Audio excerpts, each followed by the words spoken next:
giiftii jaartii mootii jallaa kan haga ani rabbii uumaa hundaa jedhu ga'e kan seenaan qabeenya iseetiif teessoo iseetiif yookaan immoo masaraa isheen keessa jiraattuuf osoo hin taane amantummaa iimaanii isheen rabbii siirratti qabdu haga dhumaatti fakkeenya mu'minoota hundaa godhee kaa'e har'a kan waliin ilaallu ta'a. رب اشرح لي صدري ويسر لي أمري واحلل عقدة من لساني يفقهوا قولي. السلام عليكم ورحمة الله وبركاته. urjiin milkaa'inaa keenya har'a dubartii jabdu seenaan qur'aanni fakkeenya hundaa godhe ilaala. Aasiyaa warra Firaa'oon jechuudha. Aasiyaa jechuun Firaa'ooniin jala osoo jirtu fitinaa isheen agarte duniyaa irratti namni kamuu agara jechuun ni ulfaata. Haadha manaa nama an rabbi jedhu taate isheen immoo kan rabbitti amanudha. Aasiyaa jechuun haadha manaa Firaa'oon. Firaa'oon jechuun egaa nama ana rabbikumul a'laa rabbii keessanii haadha manaa isaa qofa maatii isaa qofa osoo hin taane banuu Israa'eliin guutuu garbicha godhee nama rakkoo garaagaraa cinqii garaagaraa irratti godhaa ture. Nama sana wajjin mana tokko jiraataa haadha manaa isaa taate garuu isheen nama rabbiin tokkichatti amanu turte. Seenaan ishee qur'aana keessatti kan eegalu gaafa guyyaa rabbiin subhaanahu wa ta'aalaa nabiyullaa Muusaan gaafa ni dhalatee jedhu haadha isaatiin innaa raaduuhu ilayki waja'aluuhu minal mursaliin jedhee gara kan keetti ni deebifnaa achii boodallee ergamaa taasifnaa saaxinii keessa godhiitii gara baaraatti darbadhu gaafa inni jedhu gaafa haati isaa akkas goote Firaa'oonii fi Aasiyaan laga daarii ta'anii bashannanaa turan. Aasiyaan yeroo laaltu Firaa'oon yeroo saaxiniin sun banamu dhiira ture mucaa dhiiraa bara sana dhalatu hunda manaama isaa hiikameen namni bara sana dhalatu waan mootummaa isaa fudhata jedhamee ajjeesaa ture. Inni karoorsus karoora rabbii akka caalu kan agarsiisu jechuudha. Namni akkam yoo karoorse yoo rabbiin isa rabbi jedhetu caala yeroo tokko tokko karoorri keenyaaf kan rabbii gaafa walgitu gaafa nuuf milkaa'u waan ofii keenyaa waan yaadne nuuf ta'e nutti fakkaata. Garuu akkasii miti. Wanti kamuu isa nu karoorsinurra isa inni nu karoorsu caala. Inni ajjeesuuf barbaadaara. Rabbiin garuu masaraa isaa keessatti nyaata inni nyaatu dhugaatii inni dhugu dhugee akka wajjiniin guddatee mootummaa isaa fudhatuuf saaxinii sanaan erge jechuudha.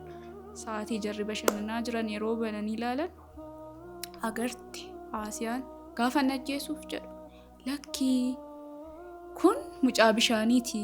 Anaafis siifis agartuu ija keenyaa nuuf ta'a. Fuunee akka ilmootti guddifannaa jetteenii jennaan. Rahmatummaa isheetiin ilaaltee jennaan. Gara mana jaraa fudhatanii deeman. Achii booda maaltu dhalataa? Mucaan sun guddatee kan guddise eenyu jechuudha? Aasiyaadha jechuudha.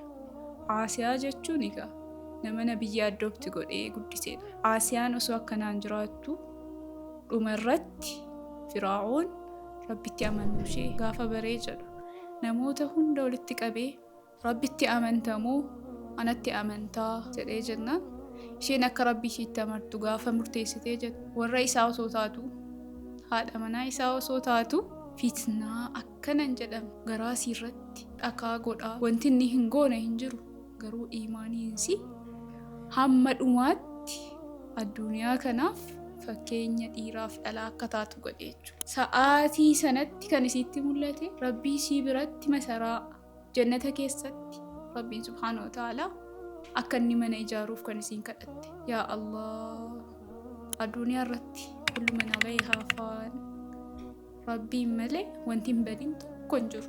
Akkuma rabbiin subhaanahu wa ta'aalaa muka fakkeenya haasaa gaarii kaase haasaa gaarii jechuun akkuma muka gaariitii.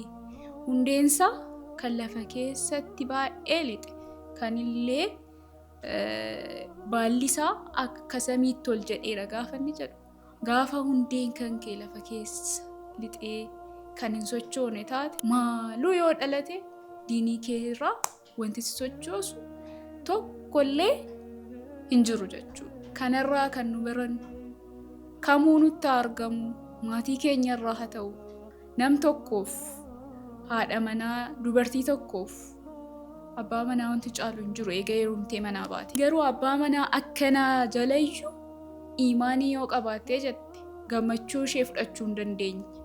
Gammachuun kan kee gaafa inni rabbi irraa ta'e addunyaan kun hundi osoo walitti qabamtee gammachuu kee sirraa fuuchuuf jette sirraa fudhachuu hin dandeessu. Gammachuun kan kee qabeenya inni qabu miti.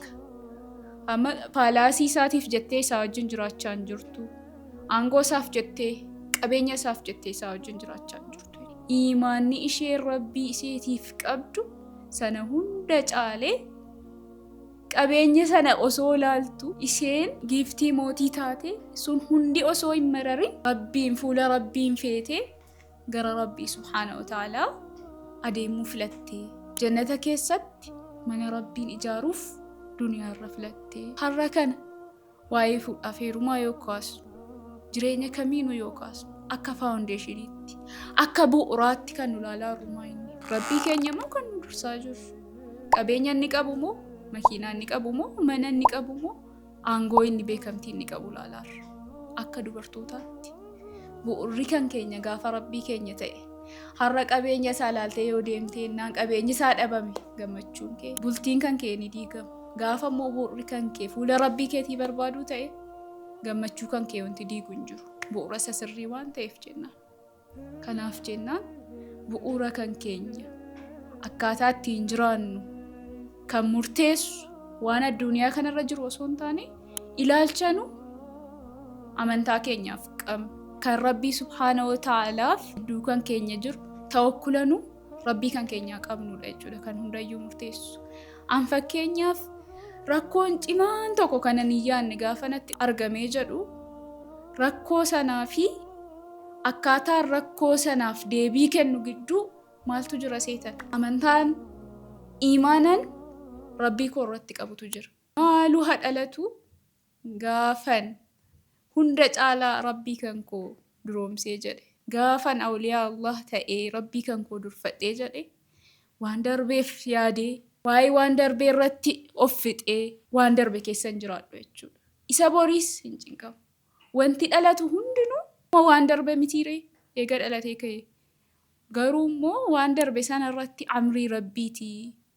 Hundinuu khayrumaa fi mu'mina tokkorraa rabbiin subhaanahu wa ta'aalaa waan caalaa yoo bakka buuse malee kabiraan fudhatu kan jedhutti yoo namanu ta'e dhiiseen gara fuula rabbiitti deebi'ee har'a jiraachuu eegala jechuudha.